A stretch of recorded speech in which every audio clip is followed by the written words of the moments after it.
because we are now sitting inside of the Franklin D. Roosevelt Middle School in West Palm Beach, Florida. In case you just tuned in, this is the last stop on what has been a 4-state poverty tour. We started in Ohio, then went to Virginia, then Pennsylvania, and now in Florida. The last of 4 cities.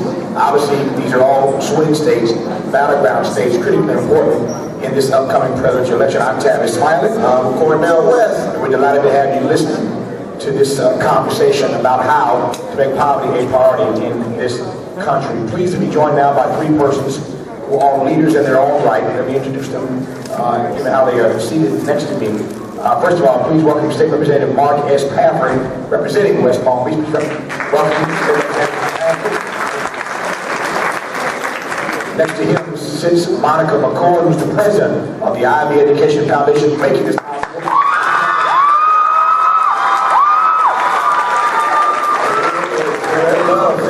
And he's been a long-distance runner, 51 years, working and fighting and defending the rights of young people. He's with the Youth Recreation Association. Please welcome Mr. Don Calloway. Monica, let's start with you. I mentioned earlier in this program that we accepted the invitation to become, be a part of this gathering.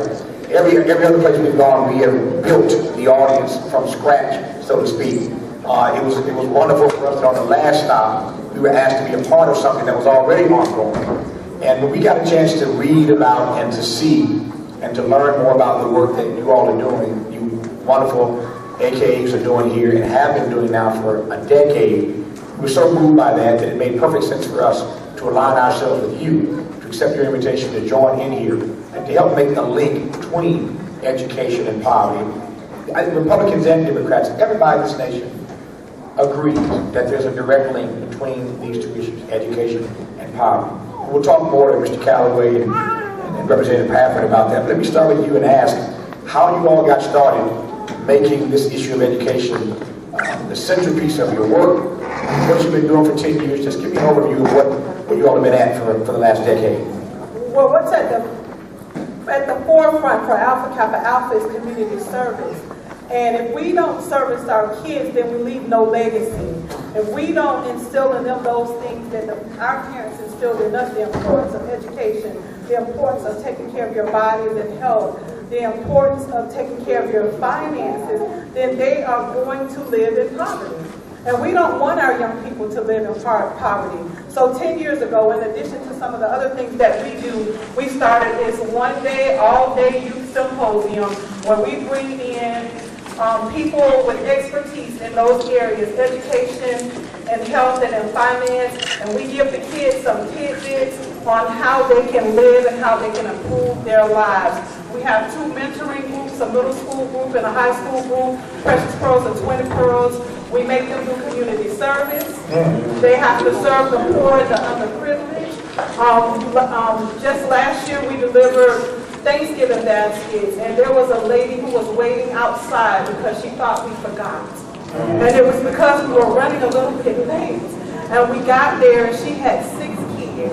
And we delivered those 4 baskets of food. And I think that was so impactful on our girls because on the way back, they said, wow, we really have it good. We didn't realize how good we have it. So that's what it's all about. It's all about service.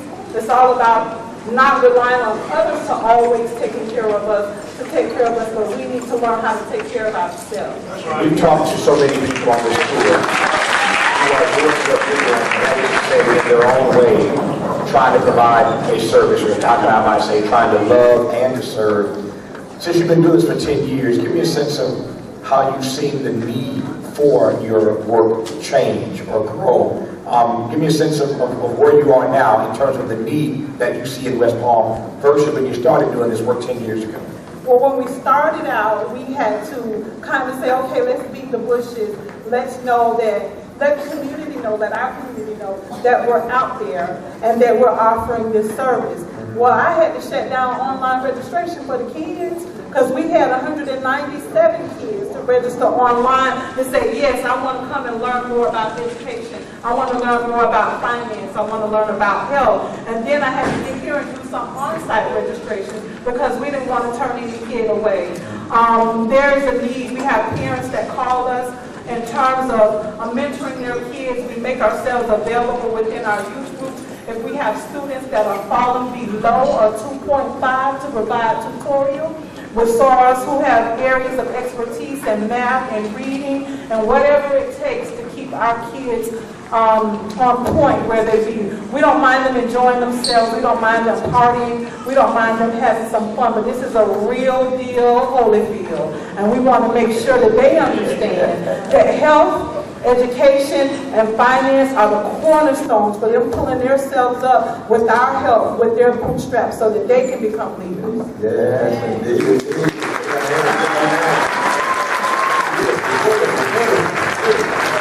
We appreciate having the state representative, our dear brother Marcus. We all agree too many poor people in Florida, too many poor people in West Palm Beach. How do you deal with the plight of poor people in the State House? Well, you know, unfortunately in the state of Florida, the government has frankly been very anemic. There is really no leadership whatsoever. The mere mention of the poor generally isn't even something you would hear in Tallahassee. And if you look, and it was fantastic to hear some of your words, you know, supporting people who support you, not because somebody's nice. You want to support people that are going to support you. At the end of the day, it's a simple vote you take.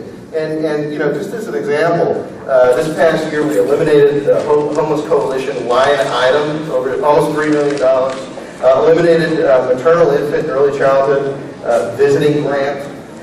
We reduced the contribution to local health departments. I mean, just the mere fact that the state of Florida refuses to expand Medicaid, when, you know, a single parent with a child, to be part of Medicaid right now at 22% of the poverty level, you basically have to make at or less than $3,500.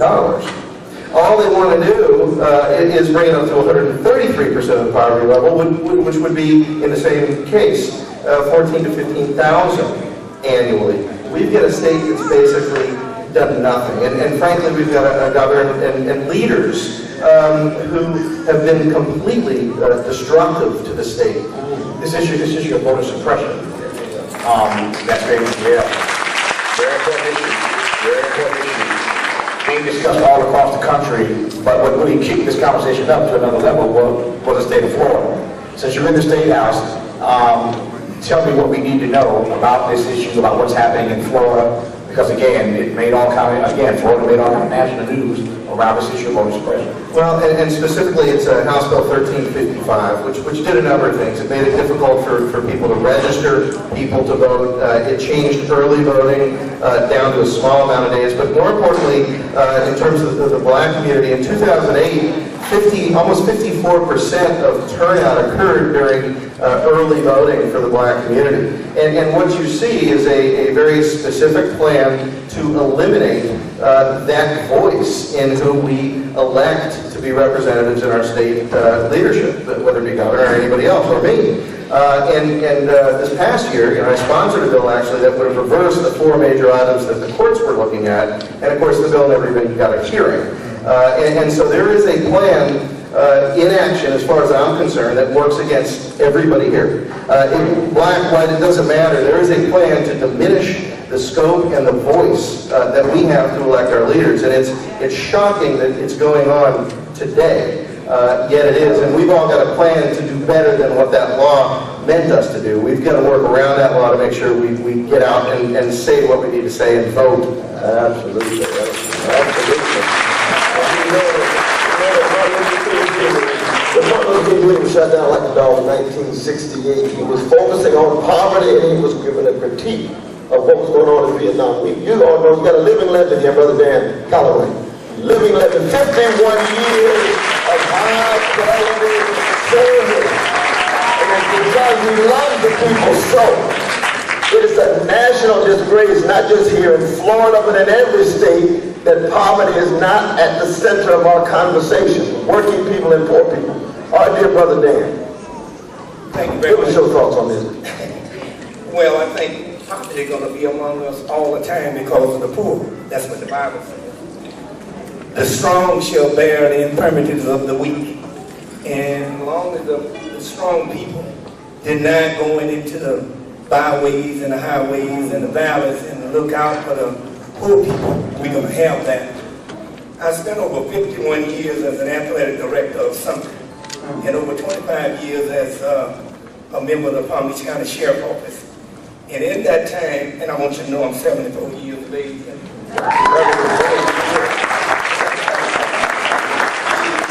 thing about, we are our brother's keeper. That's right. We have forgotten that. That's right. The Chinese said that if you give me a fish, I'll eat for a day. But if you teach me a fish, I'll eat for a lifetime. And that goes, if you give me, train me, educate my mind, I'll be able to try to get a job and do for myself and my brothers. I think that we make it difficult when we start crippling everybody and thinking they don't have to work. You need to have that work background. I was born in 38, and in 1948, being the 4 boys, we had our own garden. We had our own chickens and things like that. We ate off the fat of the land. We fished. We didn't ask for handouts. We were reared up in a segregated society.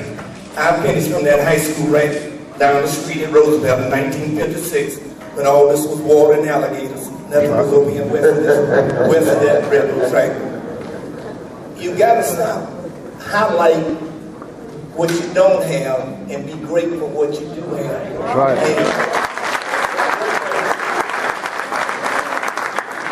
In 1965, after spending 3 years in Europe and being cut by the Pittsburgh Pirates, I had to come back home and lead the fast life of New York because somebody in the valley and Martin Luther King made us understand that. Yeah. Need not help.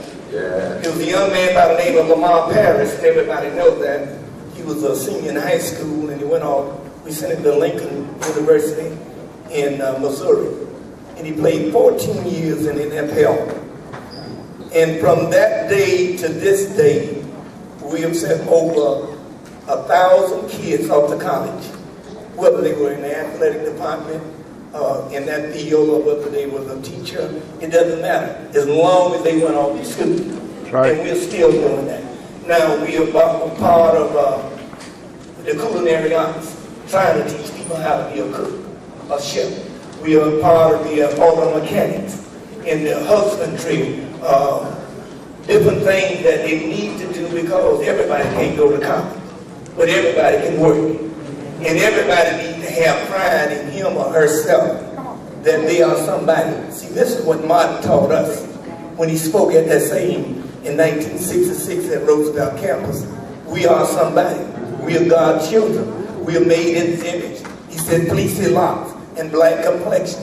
Nature cannot fault his claim. But skin may differ, but affection dwells in white and black the same. If you understand that, you are somebody. Now, why he went back to the valley is to give everybody hope.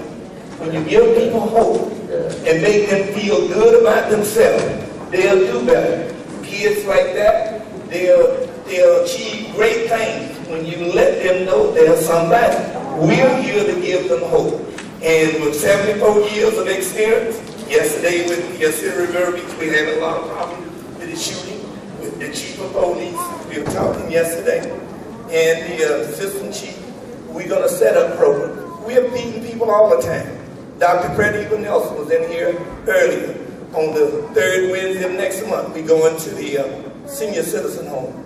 We can't forget about people like that. Misfortune is going to happen to everybody. But we're supposed to join hands. When I walk through the door, I'm supposed to grab Monica's hand. If everybody link hands, the old coach at Houston, he said, hold the rope. If you hold the rope, nobody will fall. And that's what we're doing. Hold the rope.